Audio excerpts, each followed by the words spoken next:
दोस्तों नमस्कार। सनातन लॉजिक 9196 में आपका स्वागत है।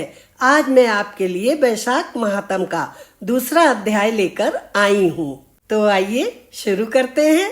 नारद जी कहने लगे, जैसे सतयुग जैसा युग, वेद समान शास्त्र, गंगा जी जैसा तीर्थ, जल दान जैसा दान, भार्या समान सुख, खेती जैसा धन, जीवन के समान लाभ, नेत्रों के समान ज्योति, भोजन के समान तृप्ति, सत्य के समान यश, आरोग्य के समान हर्ष कोई दूसरा नहीं है।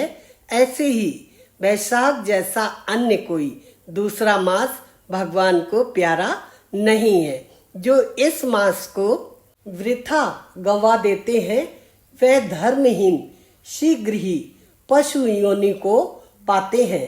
संसार में अनेक प्रकार के व्रत तपादि हैं जो अत्यंत कष्ट साध्य हैं और उनसे फिर जन्म लेना पड़ता है, परंतु वैशाख मास में केवल स्नान मात्र से मनुष्य मोक्ष को प्राप्त होता है।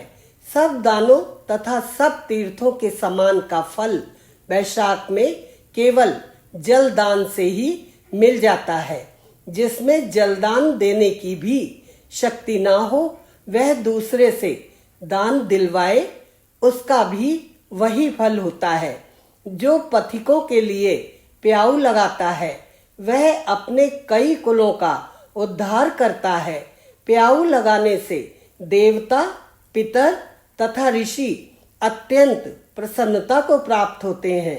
जो जल की इच्छा हो तो जलदान, जो पवन की इच्छा हो तो पंखा वैशाख मास में अवश्य दान दें।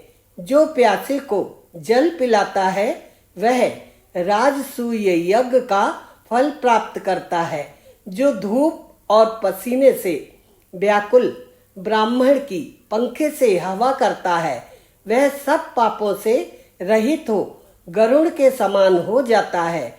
और ब्राह्मण को पंखा दान न करने वाला अनेक प्रकार के बातादि रोगों से दुखित हो नरकवास करता है। जो थके हुए ब्राह्मण पर कपड़े से ही हवा करता है वह पापहीन होकर भगवान की सायुज्य मुक्ति पाता है। और जो शुद्ध हृदय से ताड़ का पंखा दान करते हैं वे सब पापों से मुक्त होकर वैकुंठ लोक को जाते हैं। जो इस मास में खड़ाऊ दान करते हैं वह यमदूतों का तिरस्कार करते हुए वैकुंठ को पाते हैं। जूते दान करने वाले को न इस संसार में दुख होता है और न ही नरक यातना भोगनी पड़ती है। ब्राह्मण की याचना करने पर खड़ाऊ का दान करने वाला राजा होता है। जो मार्ग में आश्रय के लिए घर बनाता है उसका फल ब्रह्मा भी वर्णन नहीं कर सकते। जो अतिथि ब्राह्मण को भोजन करावे उसके फल का भी कोई विस्तार नहीं है। अन्न दान पाने वाला अपने माता पिता को भी भूलकर दानी ही को अपना सर्वस्व मानता है। माता पिता तो केवल जन्म के दाता हैं, इसलिए विद्वान लोग अन्न देने वाले को ही पिता कहते हैं। वैशाख महात्म का दूसरा अध्याय यहीं पर समाप्त हो गया है। आपको अगर हमारा ये वीडियो पसंद आया है तो लाइक कीजिए और चैनल पर अगर आप पहली बार आए हैं तो सब्सक्राइब कर लीजिए और बेल आइकन को दबाना ना भूलें। कल हम आपके लिए उपस्थित होंगे वैशाख महात्म का तीसरा अध्याय लेकर। राधे राधे।